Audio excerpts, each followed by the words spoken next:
What's going on, guys? Today we're going to be making something really beautiful. We're going to be making a live edge computer desk from this beautiful piece of walnut, but we're also going to be making some geometrical legs to go with it.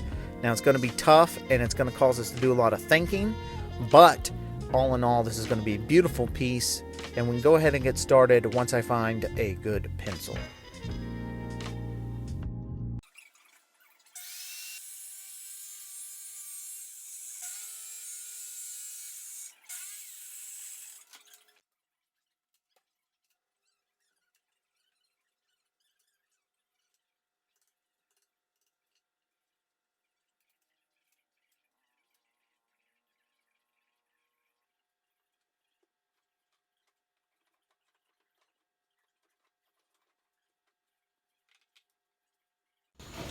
So this jig is pretty cool. I made this a few years ago so that I could flatten a slab that I had been carrying around in the back of my Prius for like 4 years.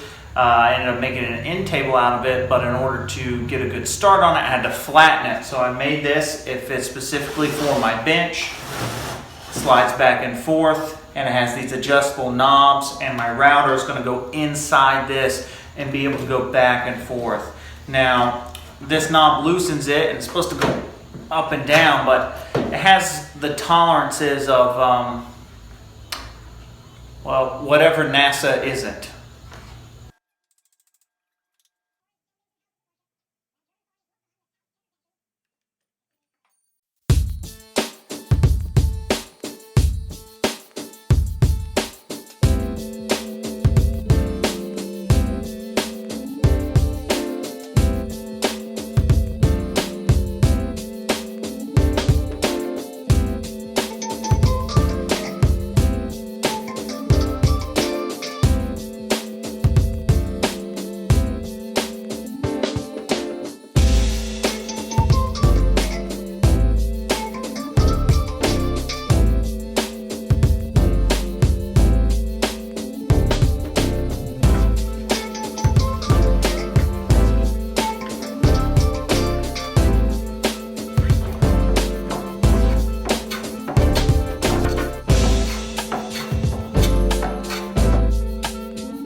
So here I am breaking down this piece of red oak into more manageable pieces, because I'm going to start the milling process of making this into 12 equal sized pieces, and that will give me enough to make 4 triangles, and then we're going to overlap these triangles to make a geometrical shape.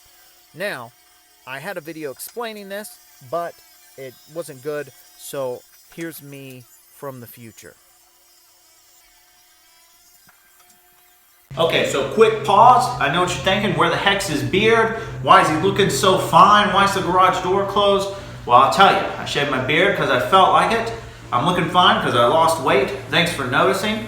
And the garage door's closed because it's now October. And when I shot this original video, it was in July. So I'm sorry it's taken so long. But as you can see in this clip here, I'm staring off into space and just rambling on, and I really didn't do a good job of explaining the things you need to know to make this next part of the build, which are the geometric legs. So let me go ahead and simplify this down and break it down into 3 pointers that I hope you make any type of legs similar to this. These are not the legs we're going to make, but they're similar and the concept is still the same.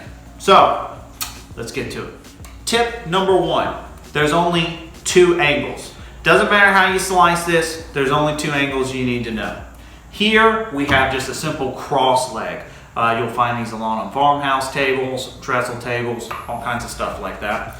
This is not the legs we're going to be making. The type of legs we're going to be making look like this. They're 2 overlapping triangles, but even those have only 2 angles that you need to be concerned about. This is also just 2 triangles. You've got a top triangle here. Imagine there's a top and then there's a triangle for the bottom. We need to know this angle, which is the same on each side, and we need to know this angle. To get that, what I do is I go to a website called trianglecalculator.com, and it lets me type in the length of all my sides, and it gives me the outside angles if I need it and the inside angles, okay? From there, I can go and take it to whatever tool I'm going to use, and that leads us in to tip numero dos. Tip number 2. Once you get into and figure out your angles, you need to know that whatever tool you used, whether it be a website, compass, protractor, sundial, whatever it is that you're using to get your angles, you need to know that it's from the blade itself. And that means if you're going to be using a table saw, a chop saw, a radial arm saw, whatever it is you're going to be using, you need to know it's from the blade itself. So all of the fences on these machines are already set to 90 degrees. Why? Because woodworkers love squares. That's why. And we spend all day making squares. Well, with this, we're not trying to make a square. So here is my Rockler table saw sled. It actually has a measuring tape on the front of it. And when it's set at 90 degrees to the blade, it says it's at 0. Well, in this case, we're gonna have to throw all this out. So if you got one of these or a similar table saw sled, forget this. If we need a 50-degree angle, that means we're gonna have to go 50 degrees from the saw blade, which means I'll actually have to set my table saw fence to 40 degrees. 50 plus 40 equals 90, okay? But what happens if I need something that's like 25 degrees? Well, this table saw sled and a couple of other things only go to a certain degree. So for me, the best thing, and this leads into tip number 3. Tip number 3 is just use this or use some sort of combination of it. Now, I don't know how else you would do these dados besides like, a router. I don't even think you could do a router table. Maybe a radial arm saw with a dado stack on it. But for me, the easiest thing to do is to just use this bad boy, sacrificial fence, table saw, period.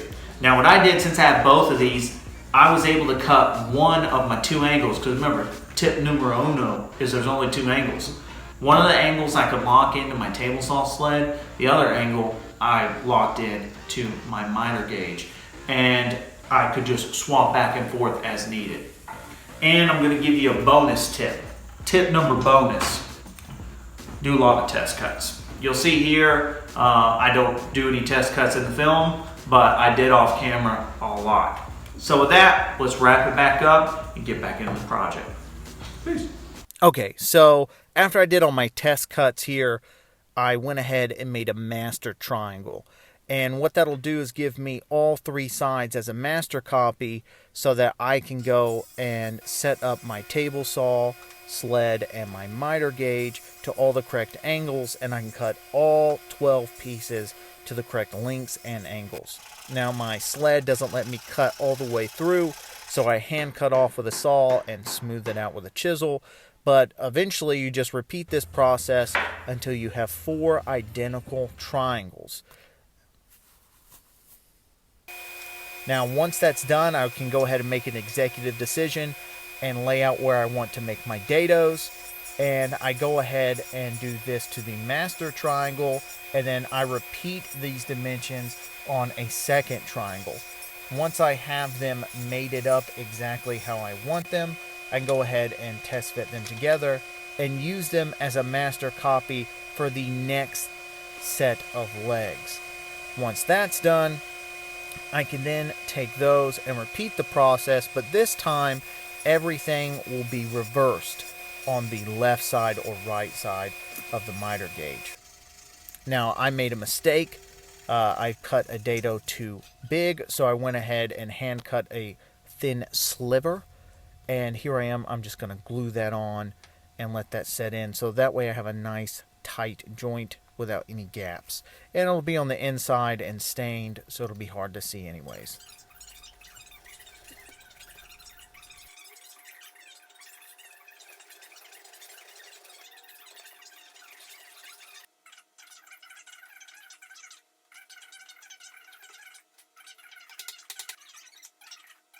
Okay, What, buddy? what's in there? Mustard.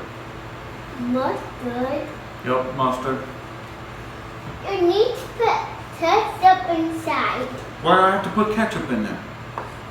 Because Why?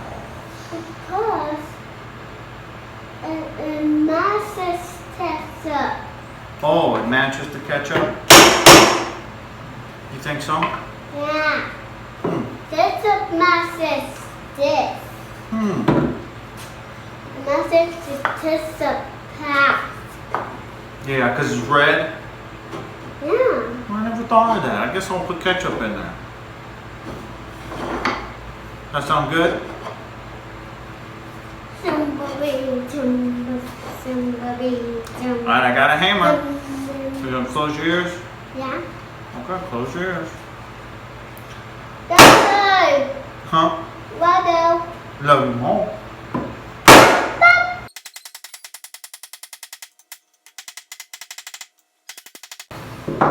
Okay, that's enough. That's enough? Yeah. Okay.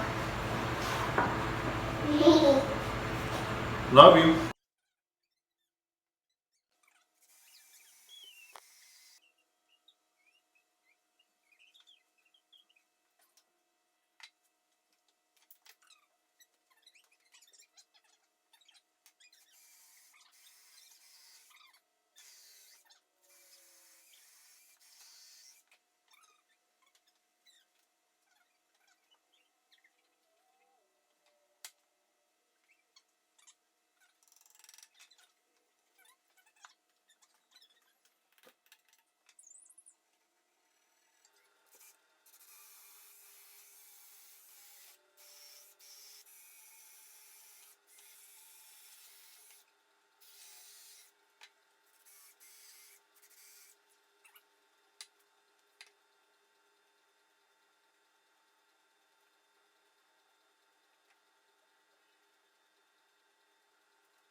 thank you guys so much for watching. This thing is super awesome. I hope the gentleman who I made it for really loves it as much as I do. To recap all the things that we did here, we made these super unique legs from red oak. They're made with half lap joints and dowels. For all you haters out there who are about to say that dowels suck, well, lots of old school furniture was made with dowel joinery, and it's essentially just a smaller domino. So, you know, forget you. Anyways, it is super solid, super strong. I tested it out. I set my fat butt on it, threw it across the room. That being said, super cool top. I love this. This is super wide. You can really get nice and comfy with it, and it snaps in there. So, for that matter, happy woodworking.